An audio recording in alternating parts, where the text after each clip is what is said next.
প্রতিদিন তেল মশলার খাবার খেয়ে খেয়ে একদম গ্যাসে ভরে গেছে। বন্ধুরা, আজকে তেল মশলা ছাড়া এমন একটি রেসিপি বানানোর জন্য এই যে নিয়ে নিচ্ছি 1 কাপ ময়দা, আধা কাপ সুজি, আধা কাপ চিনি এবং এখানে দিয়ে দিব স্বাদমতো লবণ। এখন উপকরণগুলো সুন্দর করে একসঙ্গে মিক্সড করে নিব। বন্ধুরা, দেশ এবং দেশের বাইরে থেকে কে কোথা থেকে যুক্ত হয়েছেন অবশ্যই ভিডিওটি লাইক দিয়ে ফুল ওয়াচ করবেন। বন্ধুরা, আজকে এমন একটি রেসিপি নিয়ে হাজির হয়েছি। রেসিপিটা তেল মশলা ছাড়াই কত সুন্দরভাবে বানানো যায়। তেল ছাড়া এমন একটি নাস্তা রেসিপি যা আপনাদের অনেক উপকারে আসবে। খুব হেলদি একটা নাস্তা। এই যে এখানে এখন দিয়ে দিব একটি ডিম। নর্মাল একটি ডিম নিয়ে নেবেন। এখন এই ডিমটি এই মিক্সড আটাগুলোর সঙ্গে সুন্দর করে মিক্সড করে নিব। বন্ধুরা, যারা আমার চ্যানেলটি সাবস্ক্রাইব করেননি এখনও পর্যন্ত অবশ্যই চ্যানেলটি সাবস্ক্রাইব করে পাশে থাকবেন এবং বেল আইকনটি অন করে দিবেন। এভাবে ভালোবেসে সব সময় পাশে থাকবেন। ভিডিওটি দেখলে খুবই ভালো লাগবে এবং স্টেপে স্টেপে দেখতে হবে, না দেখলে পিঠাটি পরিপূর্ণ করতে পারবেন না। দেখুন, এভাবে আটাটি সুন্দর করে মিক্স করে নিলাম। নেওয়ার পর যে বাটি দিয়ে 1 বাটি ময়দা নিয়েছি সেই বাটি দিয়েই আমি 1 বাটি পানি নিয়ে নিব। এখন সুন্দরভাবে এই পানিটি দিয়ে ব্যাটার একটি তৈরি করে নেব। সুন্দর একটি ব্যাটার তৈরি করে নিব। বন্ধুরা, অবশ্যই পিঠাটি বানানোর জন্য এবং পারফেক্ট পিঠা হওয়ার জন্য স্টেপে স্টেপে ভিডিওটি দেখুন। এখন সুন্দর করে ব্যাটারটি বানানোর জন্য একটি কাঁটা চামচের মাধ্যমে সুন্দর করে মিক্সড করেছি। এভাবে ঘুরিয়ে ঘুরিয়ে সুন্দর করে মিক্সড করে নিব। বন্ধুরা, দেখুন এই ব্যাটারটি দেখতে কত সুন্দর দেখাচ্ছে। এটা খেতে এতটাই টেস্ট হয় যা বলে বোঝাতে পারবো না। বাচ্চাদের টিফিনেও দিতে পারেন, আবার বাসায় সকালে এবং বিকেলের নাস্তায়ও খেতে পারেন। এই যে সুন্দর করে আমি ফেটে নিচ্ছি। এভাবে বারবার ফেটিয়ে নিতে হবে, কারণ এটা যত ফেটাবেন ততই পিঠাটি স্মুথ হবে এবং খেতে দুর্দান্ত স্বাদ হবে। দেখুন কত সুন্দর করে ফেটিয়ে নিচ্ছি। আপনারাও সময় ধরে ফেটিয়ে নেবেন। এই যে আমার পিঠাটি ফেটানো হয়ে গিয়েছে। দেখুন এরকম হবে, আপনারা দেখতেই পাচ্ছেন এরকম স্মুথ একটি ব্যাটার হবে। এরকম ব্যাটার বানানোর জন্য আপনাকে বেশি বেশি ফেটাতে হবে। এখন আমি দিয়ে দিচ্ছি 1/2 চামচ বেকিং সোডা। বেকিং সোডাটি দিলে এই পিঠাটি একদম স্পঞ্জি হয় এবং সুন্দরভাবে ফোলে। এই সোডাটি ব্যবহার করলে একদম স্পঞ্জি হয় এই পিঠাটি। এই জন্য আমি বেকিং সোডা দিয়েও আমি সুন্দর করে 1 মিনিট যাবত সুন্দর করে ফেটিয়ে নিব। এই যে এভাবে সুন্দর করে ফেটিয়ে নেবেন।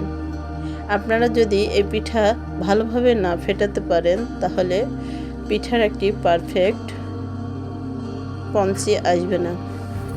এভাবে সুন্দর করে ফেটিয়ে নিতে হবে। বন্ধুরা, যারা আমার ভিডিওতে এখনো পর্যন্ত আছেন অবশ্যই ভিডিওটি লাইক দিতে ভুলে গেলে দিয়ে দিবেন। এই ব্যাটারটি 10 মিনিটের জন্য রেস্টে দিলাম। 10 মিনিট রেস্টে দেওয়ার মধ্যেই আমি এখন ব্যাটারটি ঢালার জন্য বাটিগুলো রেডি করে নিব। এই যে ব্যাটার ঢালার জন্য আমি এখানে প্লাস্টিকের সুন্দর কয়েকটি বাটি নিয়েছি। এখানে 6টি বাটি নিয়েছি। এই বাটিগুলোতে আমি এখন সুন্দর করে ধুয়ে নিয়েছি। ধুয়ে নেওয়ার পর এখন আমি এই বাটিগুলো তেল দিয়ে সুন্দর করে ব্রাশ করে নিব। এর ভিতরে আমি একটু করে সাদা তেল দিয়ে নিচ্ছি। সাদা তেলটা দিলে পিঠাটা একা থেকেই ছেড়ে আসে। পিঠাটা জোরপূর্বক তুলতে হয় না বা লেগেও যায় না, সুন্দরভাবে ছেড়ে আসে পিঠাটি। এভাবে সবগুলো বাটিতে আমি সাদা তেল দিয়ে নিচ্ছি। বন্ধুরা, অবশ্যই আপনারা স্টিলের বাটি বা মেলামাইনের বাটি যে কোনো বাটিতে বা চায়ের কাপেও এই পিঠাটি বানিয়ে নিতে পারেন। যে কোনো বাটিতে আপনারা এই পিঠা বানাতে পারেন। এই যে আমার পিঠের ডোটা 10 মিনিট রেস্টে থাকার পর আমি আবারও ফিরে আসলাম। এখন এই ব্যাটারটি দেখুন কতটা স্মুথ হয়েছে। আরও এই ব্যাটারটি এখন আমি ওই বাটিগুলোর মধ্যে দিয়ে দিব। বন্ধুরা, সুন্দর করে আবারও একটু ফেটিয়ে নিচ্ছি। নেওয়ার পর এখন এই যে একটি চামচের মাধ্যমে এইভাবে আমি প্রত্যেকটি বাটিতে ব্যাটারগুলো দিয়ে দিব সুন্দর করে। এই যে একে একে সবগুলো বাটিতে আমি ব্যাটারগুলো দিয়ে দিব। বন্ধুরা, বাটিটা ভরে দেওয়া যাবে না, কারণ এই পিঠাটি ফুলে উঠবে, একদম স্পঞ্জি হয়ে ফুলে ওঠে। এই জন্য এখানে কোনোভাবেই ভরে দেওয়া যাবে না, অর্ধেক করে দিতে হবে। পিঠাটি ফুলে একদম বাটিটা ভরে যাবে। এই পঞ্চি পিঠা বানানোর জন্য অবশ্যই ধাপে ধাপে আপনারা ভিডিওটি দেখবেন। এই যে সুন্দর করে পিঠাটি বানানোর জন্য ব্যাটারগুলো দিয়ে দেওয়া হলো। এখন আবারও দেওয়া হচ্ছে। আমার সবগুলো পিঠার ব্যাটার এখানে ধরেনি, আমি আরও অপর সাইডে আরও কয়েকটি বাটিতে তুলে নিয়েছি। বন্ধুরা, এভাবে সবগুলো ব্যাটার বাটি বাটি করে নিয়েছি। দেখুন কত সুন্দর করে একই মাপে ব্যাটারগুলো দিয়ে নিলাম। এভাবে দেওয়ার পর আমি কম বেশি করে সবগুলোতেই দিয়ে দিয়েছি। দেখুন সমান মাপে। পিঠাটি বানানোর আগেই আমার জিভে একদম পানি চলে আসছে, কারণ এই পিঠাটি খেতে আমার দুর্দান্ত মজা লাগে। অবশ্যই বাসায় ট্রাই করবেন এই পিঠাটি। বন্ধুরা, যদি ভালো লেগে থাকে কমেন্টে একটি কমেন্ট রাখতে ভুলবেন না। এই যে এই পিঠাটি ভাপে দেওয়ার জন্য আমি একটি কড়াইয়ের মধ্যে সুন্দর করে পানি দিয়েছি। পানিটি ফুটে উঠছে।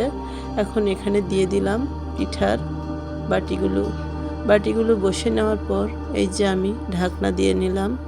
ঢাকনা দিয়ে 10 মিনিট ভাপায়া নিলেই এই যে একদম আমার পিঠা রেডি।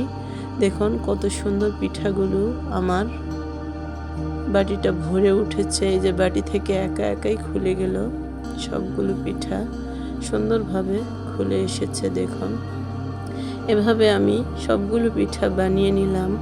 বন্ধুরা, অবশ্যই এইভাবে বাসায় ট্রাই করবেন, এবং এই পিঠাটি যদি ভালো লেগে থাকে ভিডিওটি শেয়ার করে দিতে ভুলবেন না, এবং চ্যানেলটি সাবস্ক্রাইব করে পাশে থাকবেন।